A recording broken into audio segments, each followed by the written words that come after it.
This video is about Gem Builder.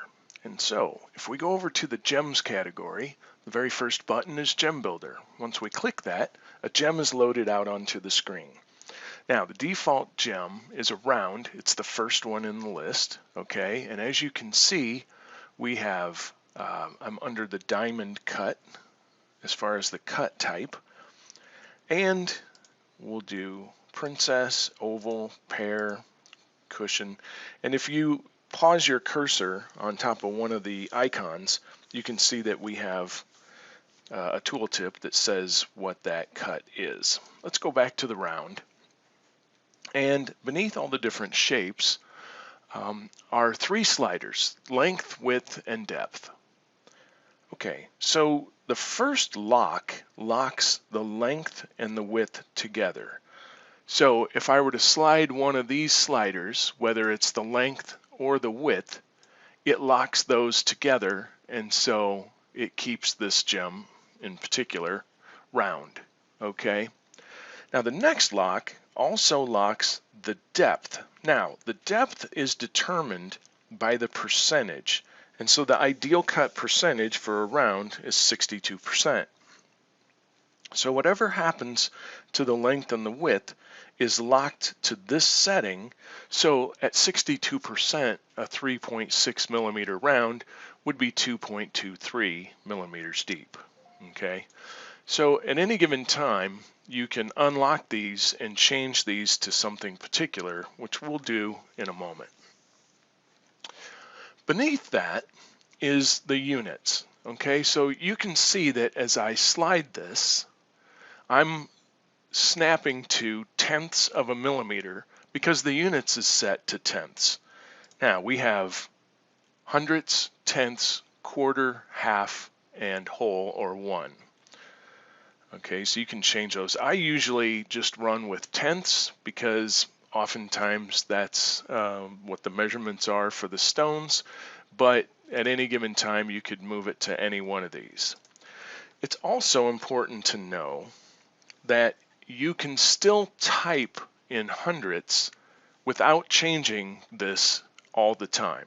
So if you know you have a 3.72 round, you can type 3.72 and hit enter, and it will override that, and you can load that gem.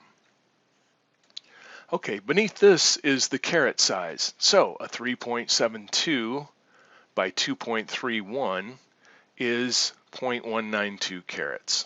Okay, so the percentage stays, and if this is the only gem that you want loaded, okay, you can simply hit the enter key and the builder closes and we're good to go. We have our gem. Okay, I'm gonna go ahead and throw that one away, rerun the builder. You can type out to thousands, okay? So if we have 3.724 millimeter stone, if you're really measuring those really close, 3.724, okay, and I can hit enter. Now it'll only display 3.72, but let's go ahead and hit enter, and then we can come over to measure, and we'll measure from this facet to the one opposite it, and you can see we're at 3.724. Okay, so that's as close as we get to that. Okay, now if you want to edit a gem, okay, you can select it and then run the gem builder, and now we're editing that gem. All right, so let's go ahead and do that. Now I'm on tenths, so the minute I slide this slider, it jumps back to tenths. Okay. Now, if you want to lay out a series of stones, and I work this way sometimes, let's say I'm doing a 3-stone ring, and the center stone, let's say, is 5.5. Okay. And so I want that stone out there. All right, so maybe I'll move it up. So we have these handles. This one moves up, this one moves along the y-axis, and this one moves along the x-axis. Okay, so maybe we'll move this one up. Then you can hit the create button and it will create that gem and then load a new one. So maybe the side gem is 4 millimeter, okay? And then we can move it up and over or just load it at 0. And then we can hit create, or if you're done, you can just hit enter, okay? So there's that. And then of course we could mirror this to the other side, and there's our 3-stone ring. And of course this is going to have history, so we can move and set up our 3-stone. Okay, if you don't have any gems selected, then you can go ahead and run Gem Builder and it starts over. And we always bring the builder back to the last gem that you loaded.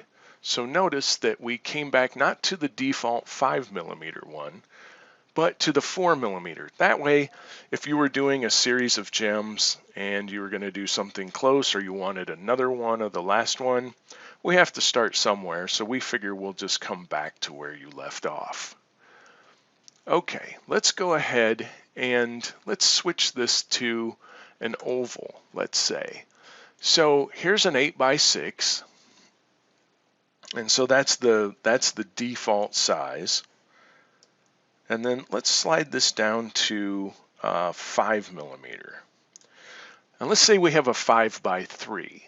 So if we unlock the first lock and then click once in the box, I can type 3 and hit enter, and then it'll maintain the 63% depth and make that 1.89. Okay, so you know, every gem is cut different. If by chance that is not the depth of your stone, let's say it's 1.75, okay, we can go ahead and unlock this lock and then type 1.75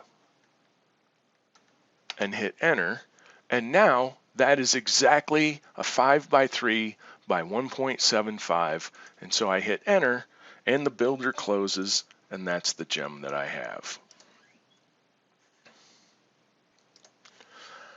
Okay, I'm going to go ahead and move this one out here, and I'm going to go back and run the builder again.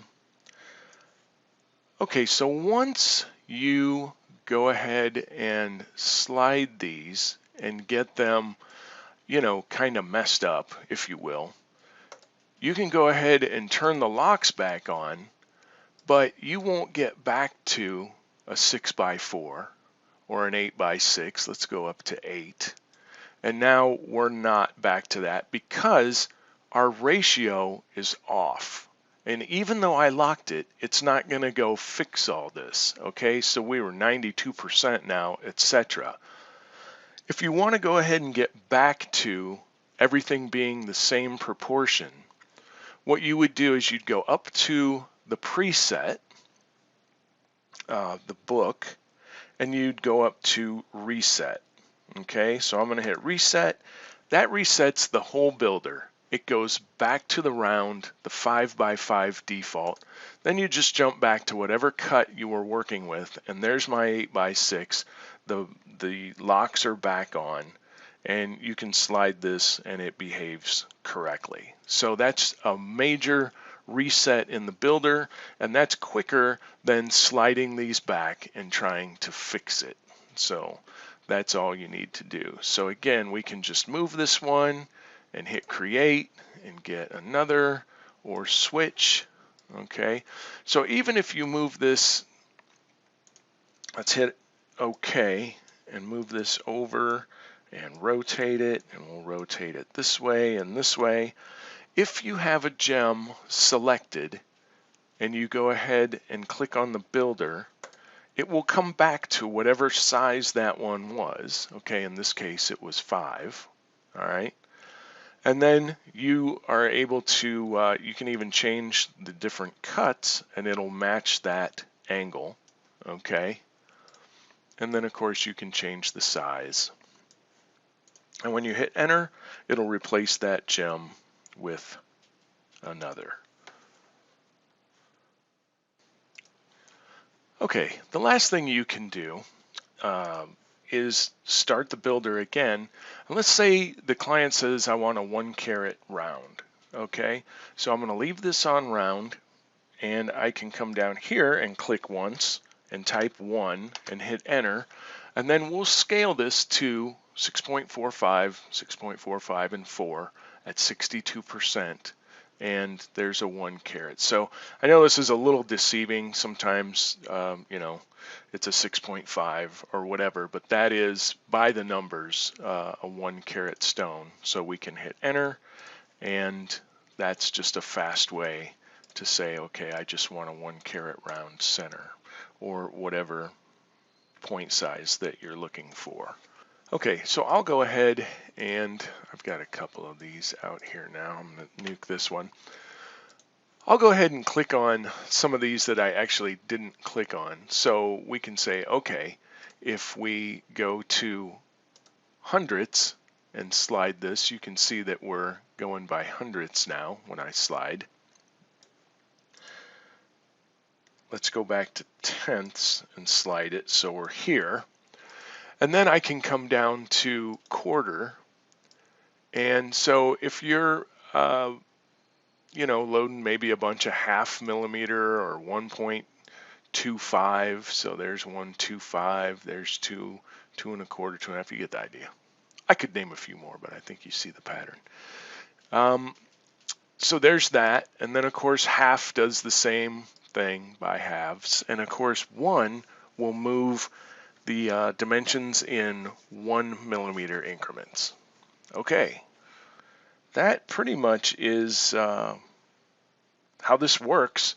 And again, if you want to have another gem out here, you move it first and hit create, and then it'll bring out another gem. Now, if you don't move it and you hit create, it'll drop the one there. So now there's a gem there and then the one with the controls. So you'll see that. So you got to be a little careful because if I hit create again, then it comes back to the center. And if I hit enter, I have 2 gems there, which is to be expected because I hit create. So that's how the gem loader works.